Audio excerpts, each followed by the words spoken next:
Victoria James stood outside the wedding hall, clutching an invitation that never should have existed. Inside, the man she loved was marrying another woman. Not because he didn't love her once, but because she was fat, broke, and black. Earlier that morning, Patrick Marcus had looked her in the eyes and said, "I can't marry you. My career needs someone presentable." The room had laughed. Her heart didn't just break, it was humiliated in public. So she ran. 6 hours later, Victoria landed in Seoul with one suitcase, an empty bank account, and a body the world had taught her to hate. She thought distance would save her. She was wrong. Because the moment she struggled with her bag at the airport, 3 men in black suits stopped walking. People moved out of their way. One of them stepped forward. Tall, calm, dangerous. He said her name without asking. "Victoria James," he said softly. "You don't belong alone tonight. Come with us." She didn't know it yet, but the Korean Mafia bosses had just taken her home. Before the story continues, let me say this. If you're still here right now, it means this story touched you.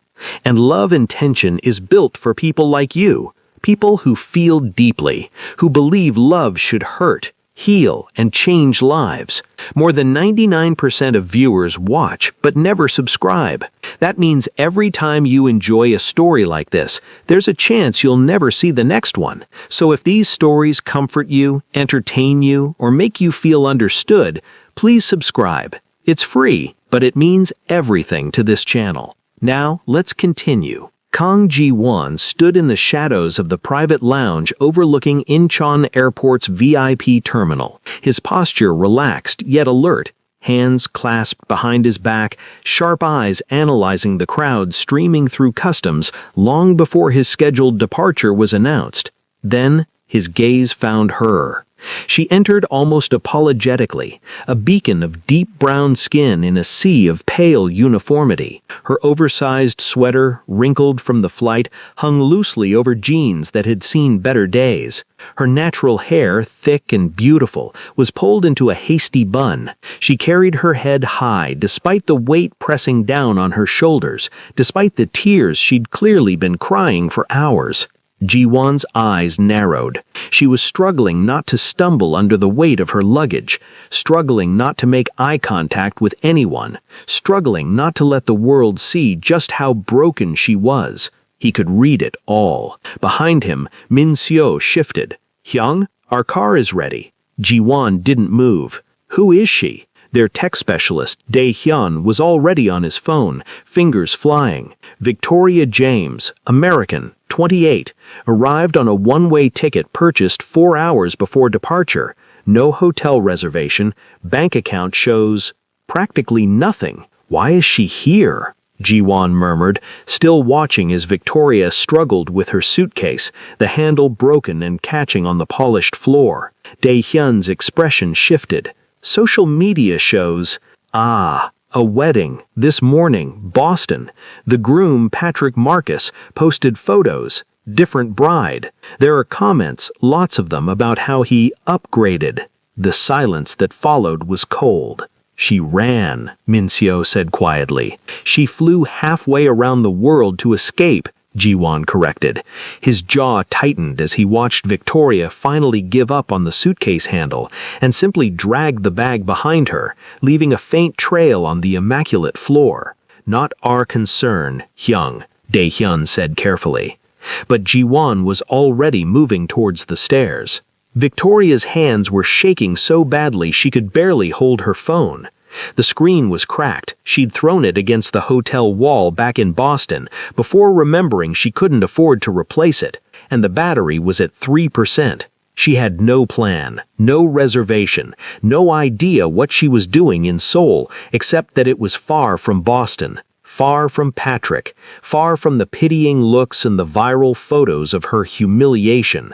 Patrick Marcus weds marketing executive Amanda Chen in elegant Boston ceremony. Not Victoria. Never Victoria. Her suitcase handle snapped completely, and she let out a sound somewhere between a laugh and a sob. Of course this would happen now. Miss James. The voice was smooth, accented, and far too close. Victoria spun around and nearly fell backward. 3 men stood behind her, and they absolutely did not belong in an airport terminal. They belonged on magazine covers, in action movies, in worlds that didn't include broken suitcases and broken hearts. The one who'd spoken stepped forward, tall, broad-shouldered, wrapped in a perfectly tailored black coat that probably cost more than her entire wardrobe, mid-30s maybe. His presence commanded the space around him. His jawline was sharp enough to cut, his dark eyes intense and impossibly focused on her. "How do you know my name?" Victoria's voice came out smaller than she'd intended. "We make it our business to know who arrives in our city alone and in distress." His English was flawless, his tone gentle despite the danger radiating from him. "I'm Kang Ji-won. These are my brothers, Min Seo and Dae-yun." The younger two bowed slightly. They were both stunning in completely different ways. Min Seo had a softer elegance. Dae-yun wore glasses that somehow made him look both intellectual and lethal. "I don't need help," Victoria said automatically, even as tears threatened to spill over again. Ji-won's gaze didn't waver. "Your suitcase is broken. Your phone is dying. You have no hotel reservation and approximately $43 in your account." He paused.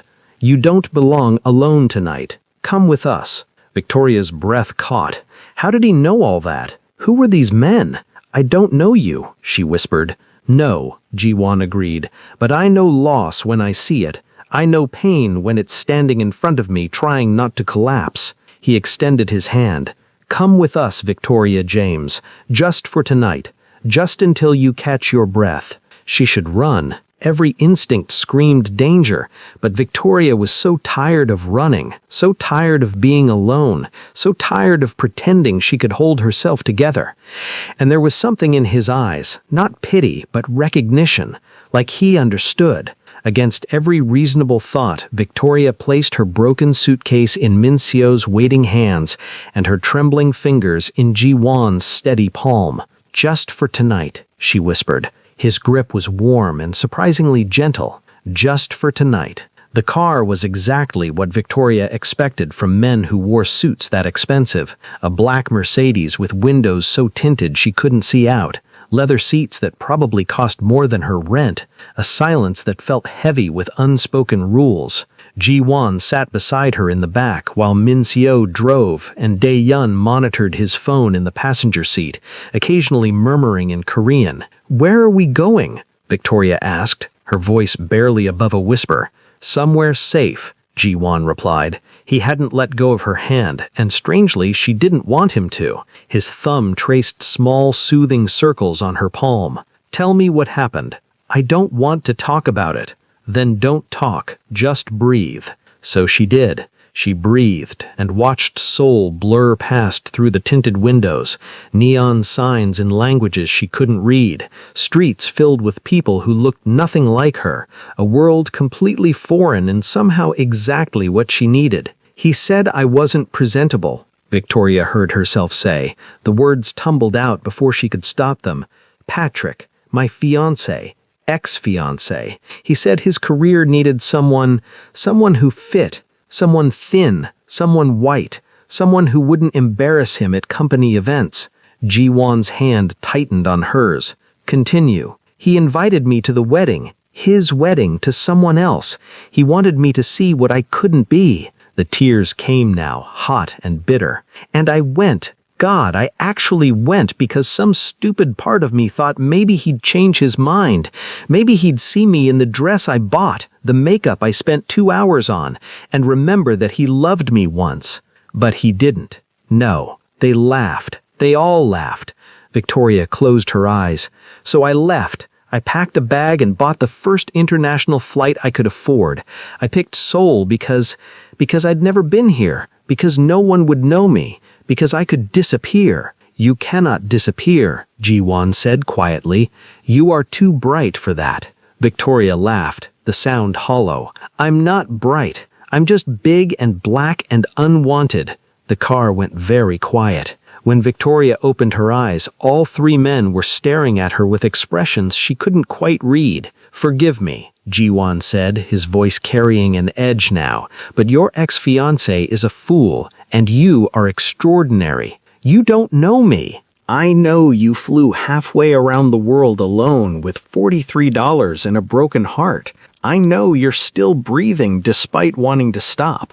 I know you're here." His dark eyes held hers. "That makes you extraordinary." Victoria didn't know what to say to that, didn't know how to process kindness from a dangerous stranger when the man who claimed to love her had shattered her so completely. The car pulled up to a building that looked like something out of a luxury magazine, all glass and steel and money. "Where is this?" Victoria asked. "Home," Jiwon said simply. "Our home. For tonight, yours too." The penthouse was breathtaking. Floor-to-ceiling windows overlooked the glittering Seoul skyline, minimalist furniture in shades of black and cream, art that Victoria suspected cost more than she'd make in a lifetime. "Guest room is this way," Minseo said gently, carrying her pathetic suitcase down a hallway. "Bathroom is stocked. Help yourself to anything." Victoria followed numbly, overwhelmed by the contrast between this sleek, expensive space and the cramped studio apartment she'd shared with Patrick, the apartment he insisted on because it built character while he saved for their future, a future that apparently didn't include her. The car pulled up to a building that looked like something out of a luxury magazine, all glass and steel and money. "Where is this?" Victoria asked. "Home," Jiwon said simply. "Our home. For tonight, yours too." The penthouse was breathtaking. Floor-to-ceiling windows overlooked the glittering Seoul skyline, minimalist furniture in shades of black and cream, art that Victoria suspected cost more than she'd make in a lifetime. "Guest room is this way," Minseo said gently, carrying her pathetic suitcase down a hallway. "Bathroom is stocked. Help yourself to anything." Victoria followed numbly, overwhelmed by the contrast between this sleek, expensive space and the cramped studio apartment she'd shared with Patrick, the apartment he insisted on because it built character while he saved for their future, a future that apparently didn't include her. The guest room was larger than her entire studio. The bed looked like a cloud, and when she stepped into the bathroom, she found luxury toiletries, fluffy towels, and a bathtub big enough to drown in. She wanted to drown in it. "Victoria!" Jiwon appeared in the doorway, and she realized she'd been standing there staring at the bathtub with tears streaming down her face. "When was the last time you ate?" She couldn't remember. "Come, dinner first, then you can sleep." "I'm not hungry." "You're starving." It wasn't a question. He extended his hand again. "Please." This time, when Victoria took his hand, she noticed how perfectly her brown fingers contrasted against his pale skin, noticed how he didn't flinch, didn't hesitate, didn't seem to see her size or her tear-stained face or her rumpled clothes. He just saw her. The dining table was already set when they entered. Dae-hyun was plating what looked like an elaborate Korean meal, while Min-seo poured wine. "I ordered from our usual place. I wasn't sure what you'd like, so I got variety. Bulgogi, bibimbap, kimchi jjigae, japchae." "It's too much," Victoria whispered. "It's exactly enough," Jiwon corrected, guiding her to a chair. "Eat what you want, leave what you don't." They ate in comfortable silence for a while. Victoria picked at her food at first, then found herself actually tasting it, actually hungry despite everything. The flavors were bold and complex and completely different from anything she'd had before. "This is amazing," she admitted. Min-seo smiled. "Wait until you try Dae-hyun's cooking. He trained in Paris. And Tokyo," added Dae-hyun, "and New York. Hyung insisted we all learn practical skills." "In case the family business fails?" Victoria asked without thinking, then froze. "Sorry, I shouldn't. The family business won't fail," Jiwon said calmly, "but it's useful to know how to take care of yourself. and the people you care about. There was something in the way he said it that made Victoria look up, made her really look at these beautiful, dangerous men who'd taken a stranger into their home without question. "What is your family business?" she asked quietly. "Import and export, logistics, security." It was clearly a practiced answer, clearly not the whole truth. "Are you—" Victoria hesitated. "Are you dangerous?" Ji-won set down his chopsticks and met her eyes. Yes, the honesty shocked her, but not to you. Never to you. "Why? Why would you help me? I'm nobody." "You're not nobody." Ji-won leaned forward slightly. "You're a woman who loved someone unworthy, who had your heart broken and your confidence shattered, who still had the courage to fly across the world alone." He paused. "That's not nobody, Victoria James. That's someone remarkable." Victoria felt something crack open in her chest, some small, desperate part of her that had been screaming to be seen, to be valued, to matter. "I don't feel remarkable. I feel ruined." "Then let us help you feel otherwise." If you're loving Victoria's journey so far, show some support by hitting that like button and subscribing to Love and Tension for more intense romance stories. Drop a comment below telling us where you're watching from. We love seeing our global community come together. After dinner, they moved to the living room. Victoria curled into the corner of an impossibly soft couch, while the brothers settled around her like protective wolves. "Tell us about him," Dae-hyun said quietly. "The man who hurt you." Victoria didn't want to give Patrick any more power over her night, but the wine had loosened her tongue, and these strangers felt safer than anyone had in months. "We met in college," Victoria began. "I was studying social work. He was in business. He said he loved how passionate I was about helping people, how real I was compared to the sorority girls." She laughed bitterly. "I should have known. That should have been the first red flag." "What do you mean?" Mincio asked. "He loved that I was real because it made him feel noble, progressive. Dating the big black girl was his way of proving he wasn't shallow." Victoria's voice cracked. "But he was. He absolutely was. He just hid it well." Ji-won's expression had gone cold. "Continue." "Little comments at first. Maybe we should join a gym together. I saw this dress that would be really flattering on you. My boss's wife is really into health food. You two should talk." Victoria wiped her eyes. "Then bigger things. He didn't want me at company events, said I didn't understand business culture, told me to wait in the car during important dinners." "And you stayed," Dae-hyun said softly. Not judging, just observing. "I loved him. And he was right about some things. I didn't fit in his world. I was too loud, too black, too fat. His colleagues would look at me like they were trying to figure out what he saw in me. They should have been trying to figure out what you saw in him," Ji-won said sharply. Victoria looked at him, startled by the anger in his voice. "You gave him everything. Your love, your time, your confidence, and he took it all and threw it back in your face because he was too weak to stand beside you, too cowardly to defend you, too shallow to see what he had. He wasn't always—" "Yes, he was." Ji-won moved closer, his intensity pinning her in place. "Men like that don't change, Victoria. They wear masks. They pretend, but underneath, they're always exactly who they show themselves to be in the end." The truth of it hit her like a wave. All those little moments, all those small cruelties disguised as concern. Patrick had been showing her who he was all along. She'd just been too in love to see it. "I'm so stupid," Victoria whispered. "No." Ji-won reached out and tilted her chin up gently, forcing her to meet his eyes. "You're human. You loved someone who didn't deserve it. That doesn't make you stupid. It makes you capable of love. And that's a gift, not a weakness."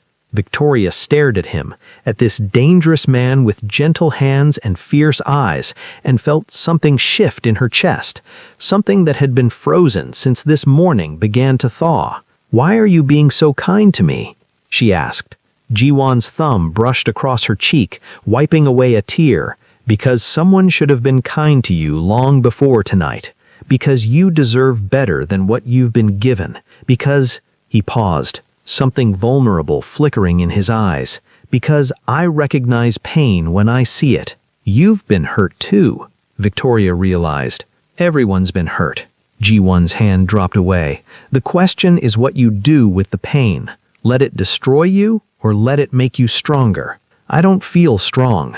You will. He stood, extending his hand once more. But first, you need to rest. Tomorrow we'll figure out what comes next. Victoria took his hand and let him pull her to her feet. Let him guide her back to the guest room. Let Min Seo press a glass of water and some aspirin into her hand with a knowing smile.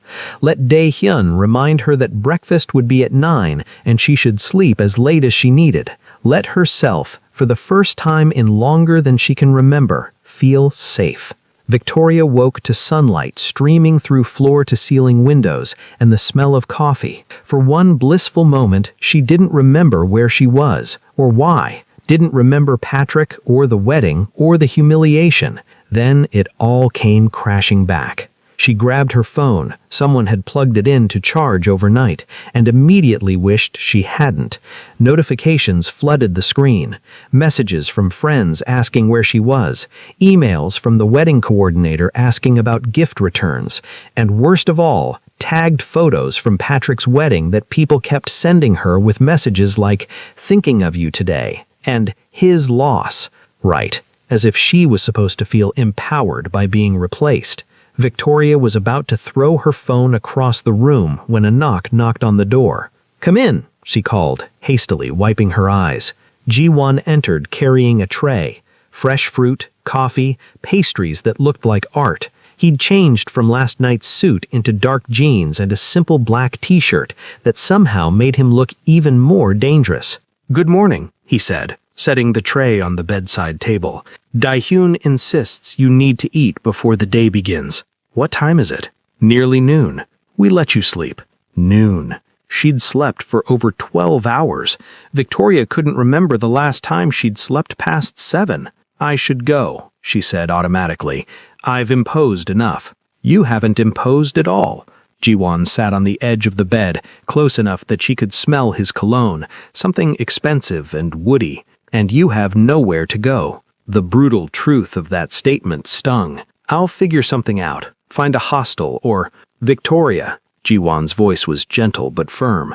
"Look at me." She did. "You flew here to escape. You have no job, no apartment, no plan. Your bank account has $43. He paused. "What exactly are you going to figure out in the next few hours?" Victoria's throat tightened. "I don't know, but I can't just stay here. That's not— I can't be a charity case." "You're not charity." Ji-won leaned closer. "You're someone who needs help. There's a difference." "Why do you care?" the question burst out of her.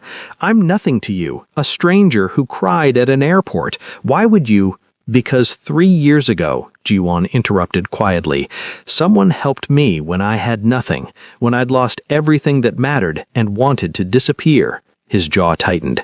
"They saved my life, and I swore that if I ever had the chance to do the same for someone else, I would." Victoria stared at him, seeing the pain beneath his controlled exterior for the first time. "What happened to you?" she whispered. "That's a story for another day." Ji-won stood. "Right now, eat. Then shower. Then we'll talk about what comes next." "What does come next?" He paused at the door, looking back at her with an expression she couldn't quite read.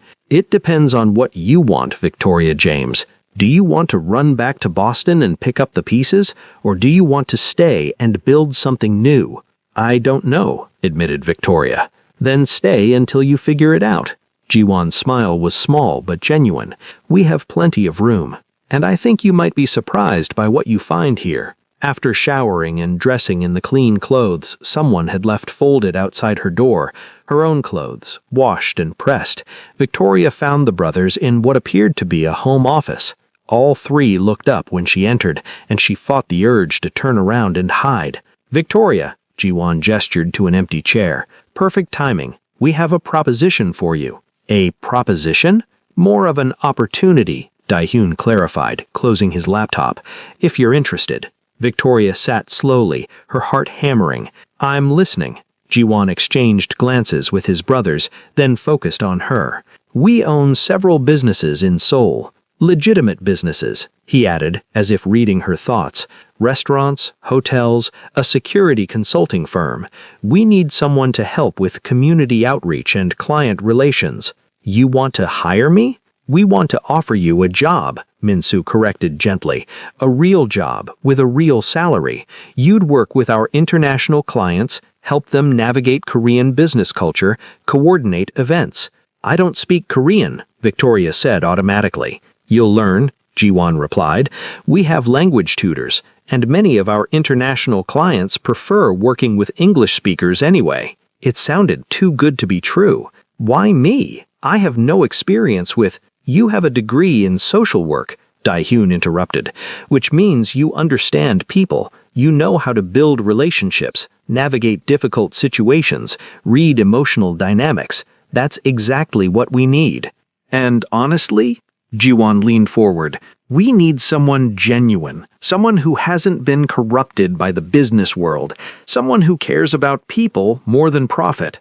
Victoria looked between the three of them, searching for the catch. "What's the salary?" When Dae-hyun named the figure, Victoria nearly fell out of her chair. It was more than she'd made in Boston, more than she'd ever made. That's too much." "It's standard for the position," Ji-won said calmly, "plus housing allowance since you'd be relocating." "Relocating? To Seoul? Unless you'd prefer to commute from Boston," Min-seo said with a slight smile.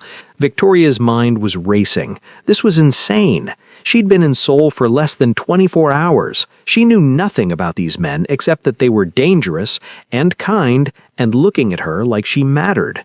"I need time to think," she said finally. "Take all the time you need," Ji-won agreed. "You can stay here while you decide. No pressure, no expectations. And if I say no, then we'll help you get back to Boston," Min-seo said simply. "Buy your ticket, make sure you're settled. No hard feelings." It was the lack of pressure that decided her. The fact that they were offering her a choice instead of trying to manipulate or control her. The fact that they saw her as someone worth investing in. "Can I see where I'd be working?" Victoria asked. Ji-won's smile was answer enough. The restaurant was called Seonhwa, and it was stunning. Traditional Korean architecture blended with modern design. Private dining rooms with low tables and silk cushions. A main dining area that could seat 200, and a staff that clearly respected or feared the Kang brothers. "We opened this 5 years ago," Ji-won explained as they walked through the kitchen, "after our father died and left us his various businesses. Most of them were less legitimate.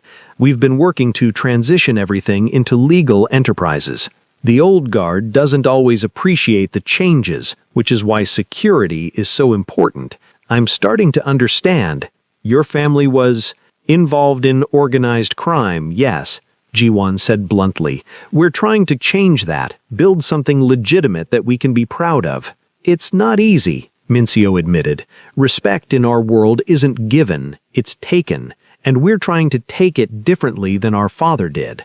They showed her the hotel next, a boutique property in Gangnam with a rooftop bar that offered views of the entire city. Then the security consulting firm where serious-looking men in suits monitored screens showing various properties. "You protect all this yourselves?" Victoria asked. "We protect what's ours and the people who work for us. Loyalty is everything in our world." By the time they returned to the penthouse, Victoria's head was spinning. These weren't just successful businessmen. They were rebuilding an empire from the ground up, trying to leave behind a violent legacy while maintaining the respect and fear that came with their family name. "I still don't understand why you want me," Victoria said as they sat in the living room with tea. "You have everything to offer," Ji-won countered. "You're American, which gives you automatic credibility with our Western clients. You're educated, you're genuine, and you understand what it's like to be underestimated." That last part hit home. People will underestimate you because of your size, because of your race, because you're a woman in a male-dominated business culture.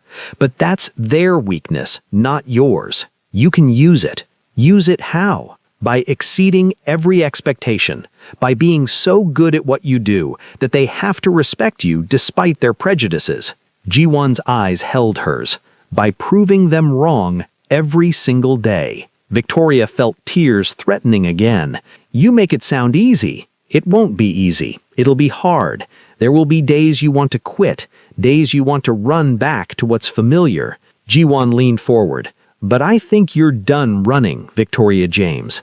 I think you're ready to fight. He was right. God help her, he was right.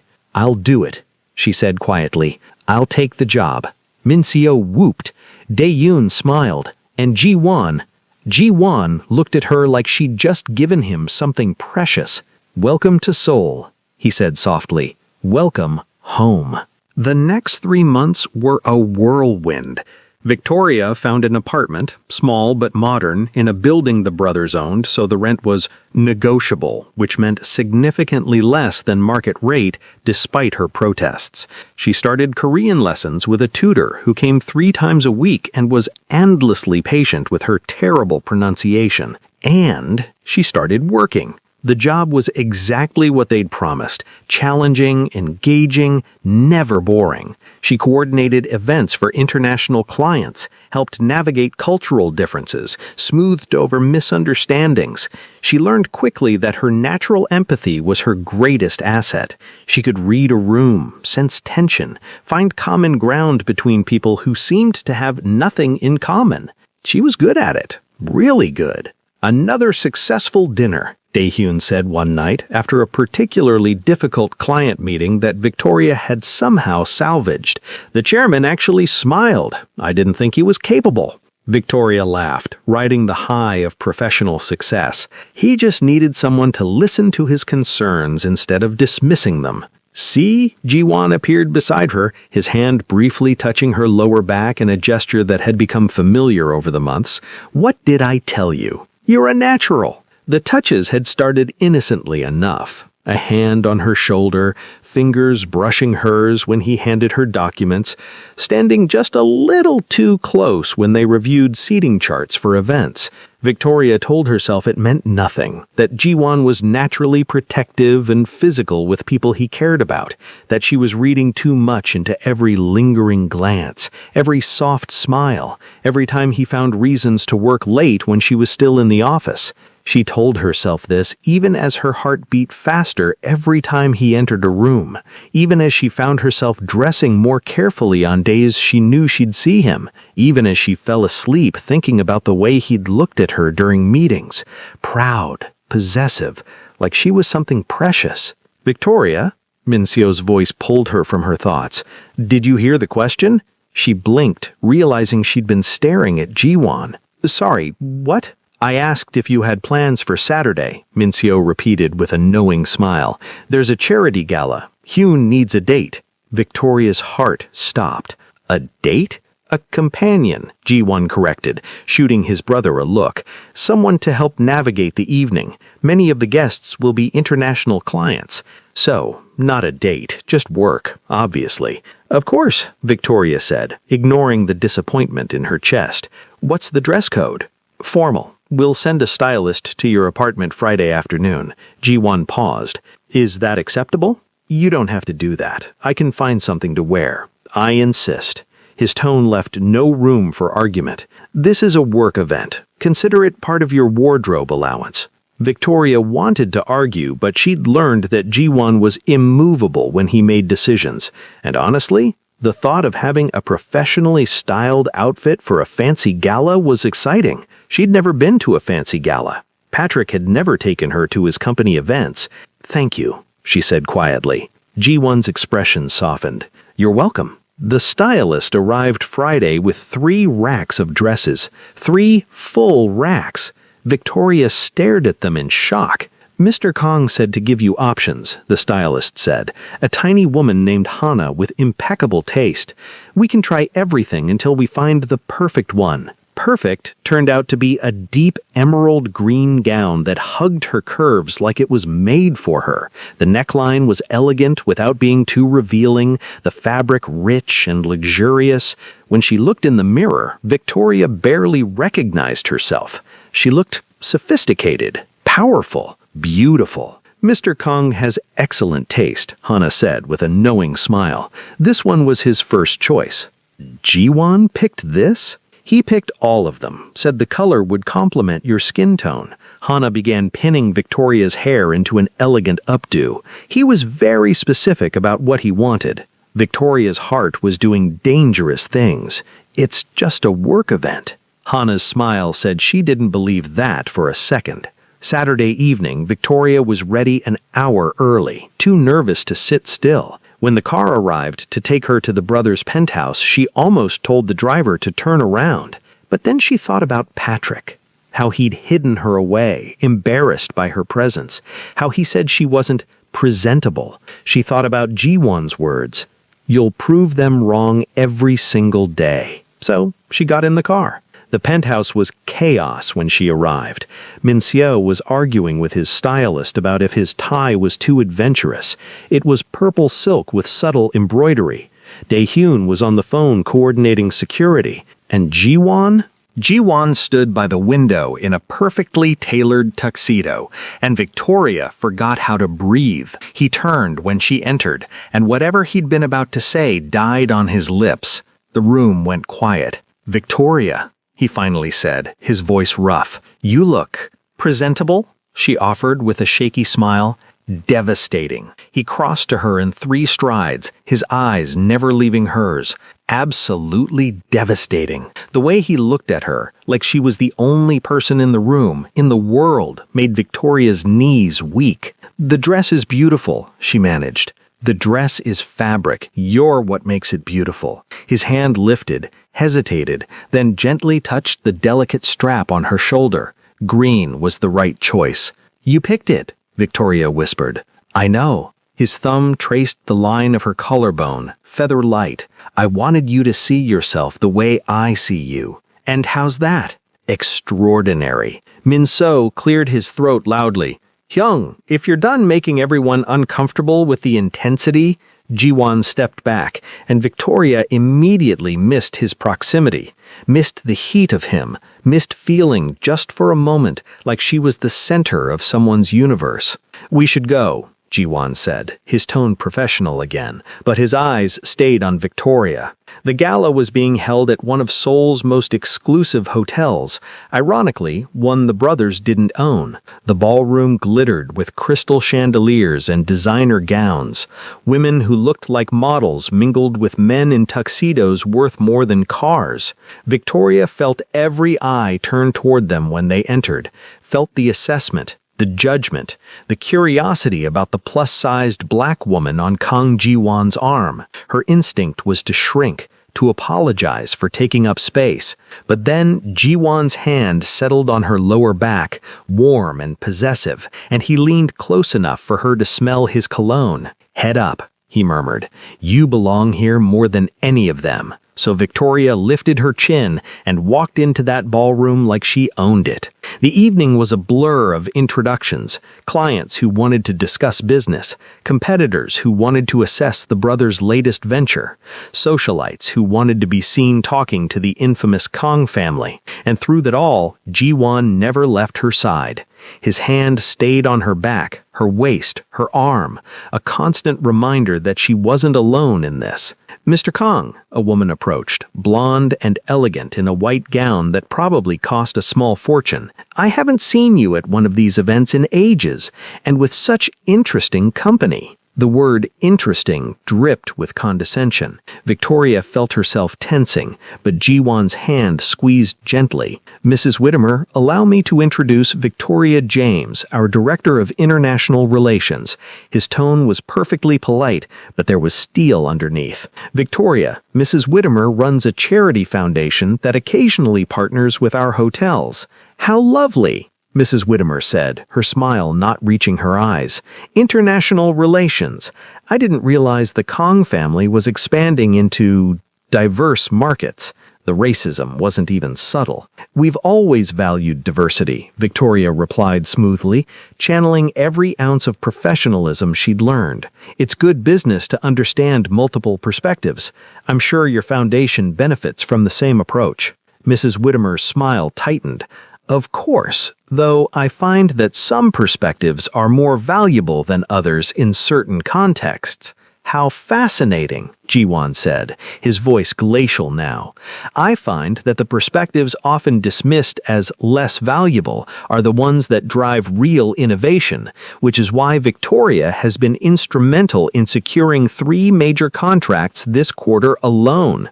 But please, do tell us more about your foundation's work. I'm sure it's very traditional. The dismissal was clear. Mrs. Whittemer's face flushed, and she excused herself quickly. Victoria let out a breath she didn't know she'd been holding. "Thank you," she whispered. "For what?" Jiwon's expression was dark. "That woman is a bigot, hiding behind expensive clothes and charity work. You don't thank me for basic human dignity. Most people don't even offer basic human dignity." He turned to face her fully, his eyes intense. "Then you've been surrounded by the wrong people." Before Victoria could respond, Daehoon appeared with champagne. "2 potential clients at 3 o'clock. They've been asking about our expansion in Japan." And they were back to work.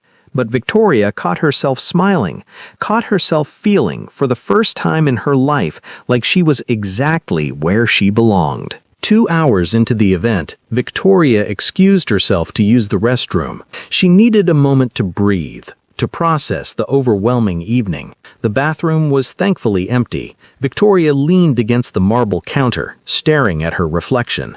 Her makeup was perfect. Her hair was perfect. The dress was perfect. She looked perfect. So why did she still feel like an imposter? "You clean up well for someone who doesn't belong." Victoria spun around. 3 women had entered, all thin, all white, all looking at her with barely concealed disdain. "Excuse me?" Kang Ji-won. The speaker was a redhead in a dress that was more underwear than clothing. "Everyone's wondering how you managed to get your hooks into him. What's your secret? Playing the diversity card?" Victoria's hands clenched on the counter. "I work for him. That's it." "Sure," another woman, a brunette, laughed. "And I'm sure your body type has nothing to do with whatever fetish he's working through." The words hit like physical blows. All the old insecurities came flooding back. Too big, too black, too different. Not enough. "You should know," the redhead continued, stepping closer. "Ji-won goes through phases. Last year it was the French model. Year before that, the heiress from Japan. He'll get bored of you, too. Maybe faster since you're so—" She gestured vaguely at Victoria's body. "Unconventional." Victoria wanted to run, wanted to cry, wanted to disappear. Instead, she thought about the past 3 months, about learning Korean and exceeding expectations and proving people wrong every single day, about Jiwon calling her extraordinary. "You're right," Victoria said quietly. "I am unconventional. I'm not stick-thin or generically pretty or whatever else you think he should want. But you know what? He chose me to work for him. He chose me to attend this event, and he chooses to spend time with me every single day." She stood straighter. "So maybe the question isn't what he sees in me. Maybe it's what he doesn't see in you." The women's faces went scarlet. "How dare you!" "Victoria!" Everyone turned. Ji-won stood in the doorway of the women's bathroom, his expression unreadable. "I've been looking for you," he said calmly. "The Tokyo investors would like to discuss expansion plans." He extended his hand, and Victoria took it gratefully, letting him pull her past the shocked women. They didn't speak until they reached a quiet hallway away from the ballroom. "How much did you hear?" Victoria asked. "Enough." Ji-won's jaw was tight. "I'm sorry." "For what? You didn't say those things." "I brought you here knowing this might happen." His hand cupped her cheek gently. "I should have prepared you better. You can't prepare someone for casual cruelty." Victoria closed her eyes, leaning into his touch. I thought maybe I was past letting it hurt." "It always hurts when people judge you for things you can't control." Ji-won's voice was soft. "But you handled it perfectly. Do you know what I would have done in that situation at your age?" "What?" "Destroyed them. Financially, socially. completely. I had no restraint, no mercy. His thumb traced her cheekbone. You showed them dignity they didn't deserve. That's strength, Victoria. Real strength. She opened her eyes to find him looking at her with something that made her heart race, something that looked dangerously close to. Mr. Kang? A staff member rushed over. There's been an incident with one of the guests. Ji-won's hand dropped immediately, his expression shifting back to business. What kind of incident? Security is handling it, but they wanted your input. I'll be right there. He turned back to Victoria. Will you be okay for a few minutes? She nodded, even though she wanted to beg him not to leave. Stay here, he said firmly. I'll send Min-soo to... I'm fine, Ji-won. Go handle your business. He hesitated, then pressed a quick kiss to her forehead that left her breathless. Then, he was gone. Loving the story so far? Don't forget to hit that subscribe button for love and tension, and drop a comment telling us where you're watching from. Your support keeps these stories coming. Victoria returned to the ballroom, determined to prove she was fine. She mingled with guests, discussed business opportunities, smiled until her face hurt. But her mind kept drifting back to that moment in the hallway, the way Ji-won had touched her, the way he'd looked at her, the kiss on her forehead that felt like a promise of something more. She was falling for him. Had been falling for him since that first night at the airport, maybe even before, in the liminal space between heartbreak and hope, and that terrified her. Because men like Ji-won didn't fall for women like Victoria. They rescued them, employed them, protected them, but they didn't love them. Not really, not in the way that mattered. Patrick had taught her that lesson well. Victoria James. She turned to find an older Korean man studying her with sharp, calculating eyes. Mr. Choi, she said, recognizing one of the brothers' business rivals. It's nice to meet you. Is it? His smile didn't reach his eyes. I've been hearing interesting things about you. Kang Ji-won's new employee. The pause before employee was deliberate. I'm the Director of International Relations for Kang Enterprises, Victoria replied evenly. Of course you are. Mr. Choi stepped closer, and Victoria fought the urge to back away. Tell me, how does a woman with no experience in our industry land such a prestigious position? Must be exhausting, working so hard to prove yourself. Or perhaps you're proving yourself in other ways. The implication was clear and disgusting. I think this conversation is over, Victoria said coldly. I don't think so. His hand shot out, gripping her wrist. Let me go. Come now, don't be... She said, let her go. Ji-won's voice was quiet, deadly quiet. Mr. Choi released Victoria's wrist immediately, stumbling back. Kang, I was just having a friendly conversation with your employee. There's nothing friendly about touching someone without their consent. Ji-won moved between them, his body a wall of protection. Leave now, before I forget we're in public. You can't threaten me, boy. Your father and I... My father is dead, and I am not him. Ji-won's voice dropped even lower. You have 3 seconds to leave before I have you removed. 1. Mr. Choi's face went pale. He glanced at Victoria once more, then hurried away. Ji-won immediately turned to Victoria, his hands hovering near her shoulders but not quite touching. Are you all right? Did he hurt you? I'm fine, just shaken. Victoria looked down at her wrist, which was already showing red marks. Ji-won's expression went absolutely murderous. He lifted her wrist gently, his thumb brushing the marks. I'm going to destroy him. Ji-won, he touched you. He proposed you like you were... He couldn't even finish the sentence.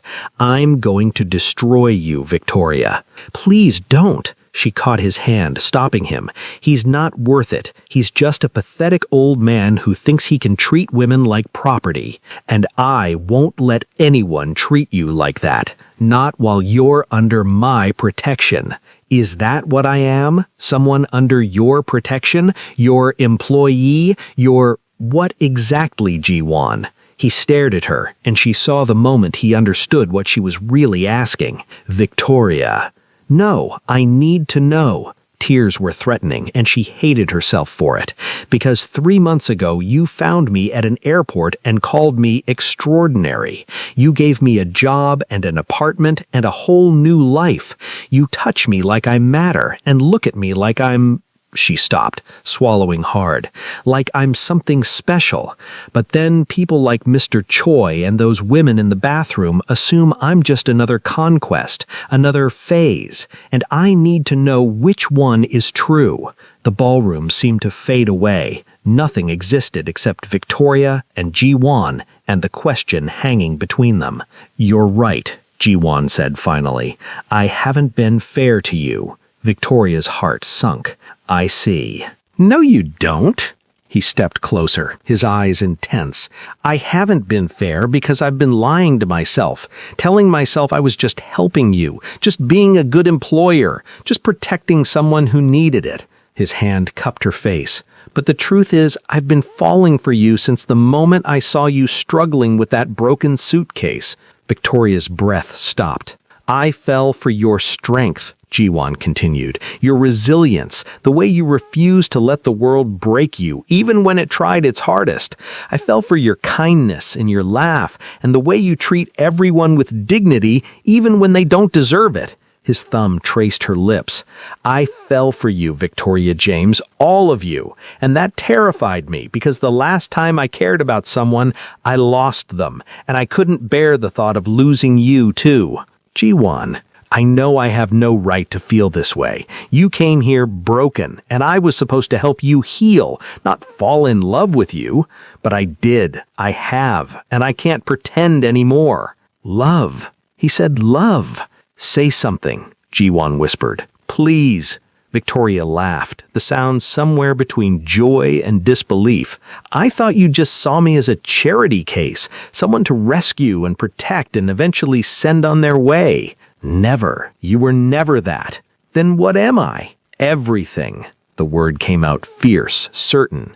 You're everything, Victoria. And then he was kissing her, right there in the hallway of the most exclusive hotel in Seoul, with dozens of people potentially watching. Kang Ji-won was kissing her like she was his last breath. Victoria kissed him back like she was drowning and he was air. When they finally broke apart, both breathing hard, Ji-won rested his forehead against hers. Leave with me. Right now, let's go home. What about the gala? I don't care about the gala. I care about you. So they left. Let Min-seo and Dae-hyun handle the rest of the evening. Let the gossips whisper about the scene they'd caused. Let the whole world talk. Because for the first time in her life, Victoria James felt like someone's first choice. And it was glorious. The weeks that followed were a revelation. Ji-won courted her properly, dinner dates at restaurants where he'd reserved the entire space just for them, walks through Seoul's parks where cherry blossoms were just beginning to bloom, quiet evenings in the penthouse where they talked until dawn about everything and nothing. He introduced her to his world slowly, carefully, showed her the parts of Korean culture he loved, taught her about his family's complicated history, shared the scars, physical and emotional, that he usually kept hidden. My father was a violent man, Ji-won told her one night as they sat on his balcony overlooking the city. His empire was built through fear and pain.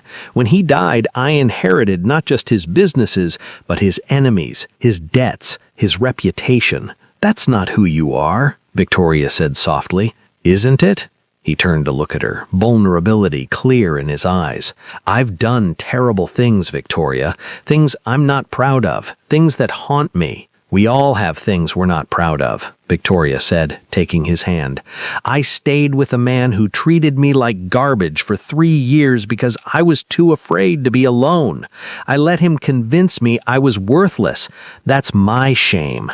That's not shame. That's survival. So is what you did. Victoria moved closer. You survived a violent father and a dangerous world and came out the other side trying to build something better.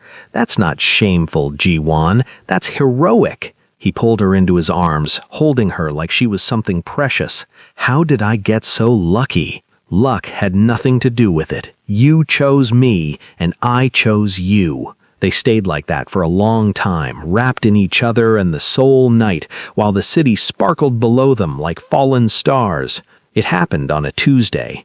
Victoria was in the office reviewing contracts when her phone buzzed with a notification she'd been dreading for months. Patrick Marcus has tagged you in a post. Her hands shook as she opened social media, and there it was, a photo from his honeymoon. Him and Amanda on a beach, golden and perfect. And the caption, "Sometimes you have to kiss a few frogs before you find your princess. So grateful I found mine." Hashtag blessed. Hashtag new beginnings. The comments were a mix of congratulations and thinly veiled digs at Victoria. People she'd thought were friends piling on the narrative that Patrick had upgraded. Victoria stared at the post, waiting for the pain to come, waiting for the humiliation and heartbreak to crush her, but it didn't. Because looking at Patrick's smug face, she didn't see the man she'd loved. She saw a small, petty person who needed to put others down to feel important. She saw someone who would never be happy, because happiness requires depth, and Patrick was shallow as a puddle. And she felt nothing. No anger, no sadness, just a distant pity for Amanda, who didn't yet know what she'd signed up for. "Victoria?" Jiwon appeared in her doorway, concern immediate on his face. "What's wrong?" She showed him the post. His expression went cold. "Want me to destroy him? I can have his company bankrupt by Friday." Victoria laughed. Actually laughed. "No, I want you to come here and kiss me until I forget he ever existed." Jiwon's eyes warmed. "That I can do." And he did. He kissed her until the phone fell from her hands, kissed her until the office door clicked shut and the world narrowed to just the two of them, kissed her until Patrick Marcus was less than a memory, just background noise in a life that had become extraordinary. When they finally broke apart, Victoria was breathless and grinning. "Feel better?" Jiwon asked. "So much better." "Good." He pulled her close, his arms wrapped securely around her. "Because you deserve better than letting that fool take up space in your mind. You deserve everything, Victoria, and I plan to spend a very long time proving that to you." "A very long time?" Victoria's heart skipped. "How long are we talking?" Jiwon's smile was slow and devastating. "How does forever sound?" "Like a good start." 6 months after that night at the airport, Jiwon took Victoria back to Incheon. "Why are we at the airport?" she asked, confused. "Because this is where it started." He led her to the exact spot where he'd first seen her, where she'd been broken and alone and struggling. "I want you to see how far you've come." Victoria looked around at the bustling terminal. 6 months ago, she'd been here with nothing. Now she had a career she loved, friends she trusted, a city that felt like home. And she had Jiwon. "Victoria James." He turned her to face him, and she was startled to see vulnerability in his eyes. 6 months ago, I saw a woman who was trying not to collapse under the weight of her pain. I saw someone who deserved better than what life had given her, and I thought maybe, if I was lucky, I could help her find her way. "You did," Victoria whispered. "No, you found your own way. I just walked beside you. And somewhere along that walk, you became the most important person in my world. You taught me that strength isn't about violence or power. It's about resilience, kindness, the courage to keep going even when everything hurts." Tears were streaming down Victoria's face now. "You mended more than hearts in my family, Victoria. You mended me. Made me believe I could be better than my father. Made me want to build something worth passing on to the future." He pulled a small box from his pocket, and Victoria's breath caught. "I'm not asking you to marry me. Not yet.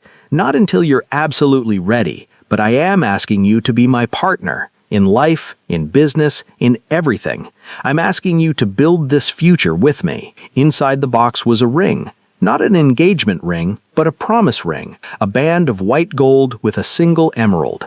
"The color that looks best on you," Jiwon said softly. "The color I fell in love with you in." "Yes," Victoria managed through her tears. "Yes to all of it. Yes to partnership and future and building something beautiful together. He slipped the ring on her finger and pulled her into a kiss that felt like coming home. Around them, travelers stopped to watch. Some smiled, some took photos, some probably judged. Victoria didn't care, because she'd flown to Seoul broken and alone, thinking distance would save her, and instead she'd found something she'd never had before. She'd found herself, and in finding herself, she'd found love. Real love, the kind that saw her for who she was, all her curves and scars and imperfections, and called her extraordinary. The kind of love that didn't ask her to shrink or change or apologize for taking up space. The kind of love that said, "You belong exactly as you are." Victoria stood in front of the mirror in the guest room, the same room where she'd slept that first night, broken and scared, and certain she'd never feel whole again. Now, a year later, she barely recognized the woman looking back at her. She'd cut her hair into a natural tapered style that framed her face beautifully. She wore a custom-made dress in deep emerald green, her color, as Ji-won always said, that celebrated every curve of her body. Her makeup was flawless, but it was her smile that made her beautiful. The genuine, joyful smile of someone who'd found her place in the world. Ready? Min-seo poked his head in. Over the past year, the brothers had become the family she'd never really had, protective, annoying, loving in their own complicated ways. Almost, Victoria touched the ring on her left hand, no longer a promise, but a commitment. She and Ji-won had married quietly 3 months ago, in a small ceremony with just family and close friends.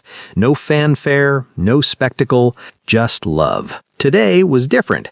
Today was the grand opening of their newest venture, a community center in one of Seoul's underserved neighborhoods, a place that offered job training, language classes, counseling services, everything Victoria had dreamed of doing with her social work degree, but had never had the resources to accomplish.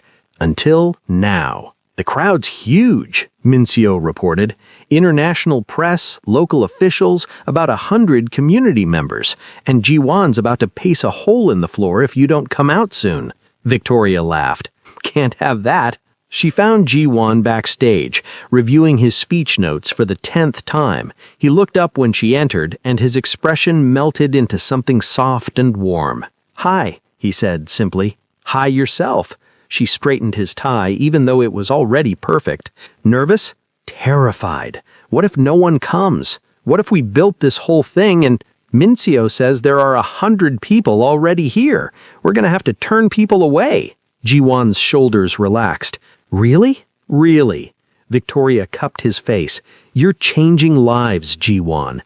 Our lives. That's worth being proud of. We're changing lives. Ji-won corrected. This was your dream. I just helped make it happen. No, you believed in it. In me. That made all the difference. They stood there for a moment, foreheads pressed together, breathing in sync. Then Dae-yoon's voice crackled over the radio. You're on in 2 minutes. Ji-won took Victoria's hand. Ready to change the world, Mrs. Kang? She'd kept her last name professionally, but had taken his in private, a compromise they'd both been happy with. Victoria James Kang, a bridge between who she'd been and who she'd become. Ready, she said. They walked onto the stage together, hand in hand, to thunderous applause. Victoria looked out at the crowd, faces of every age and background, all here because they believed in second chances, in new beginnings, in the possibility of transformation. She thought about herself a year ago, broken, humiliated, convinced she was unlovable. She thought about Patrick, who'd said she wasn't presentable, and she smiled. Because she'd become more than presentable.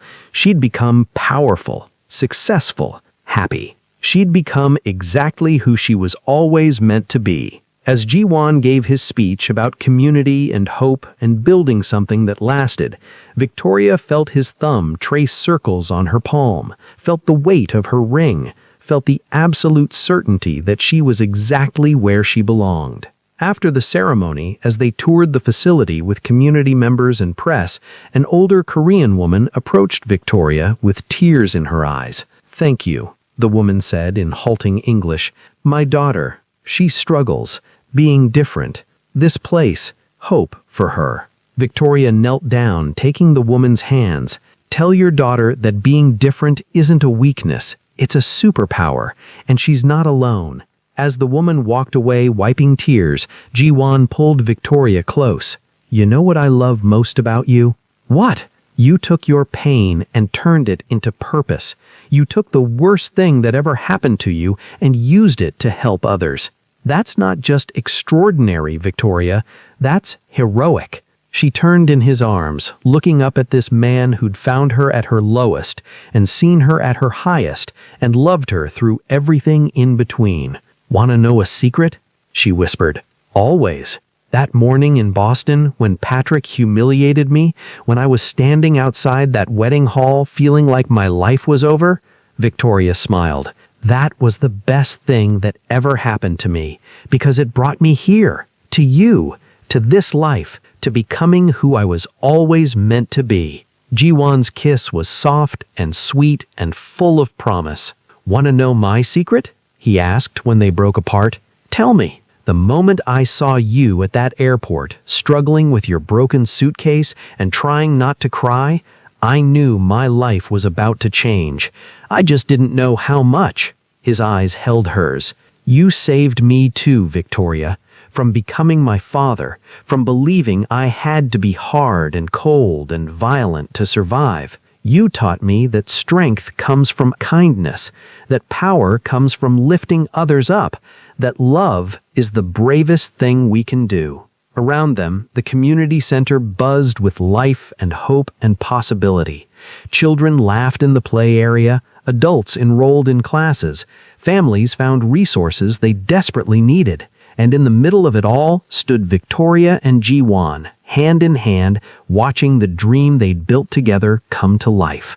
Later that night, they walked through Seoul's streets, cherry blossoms falling around them like snow.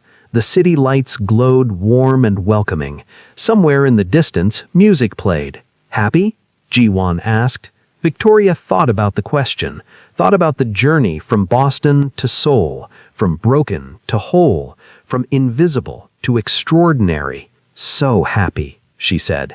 And as they walked hand in hand through the city that had become home, surrounded by falling petals and city lights and endless possibility, Victoria James Kang smiled, because she'd learned the most important lesson of all. Love doesn't ask you to change, it asks you to bloom. And she had bloomed brilliantly.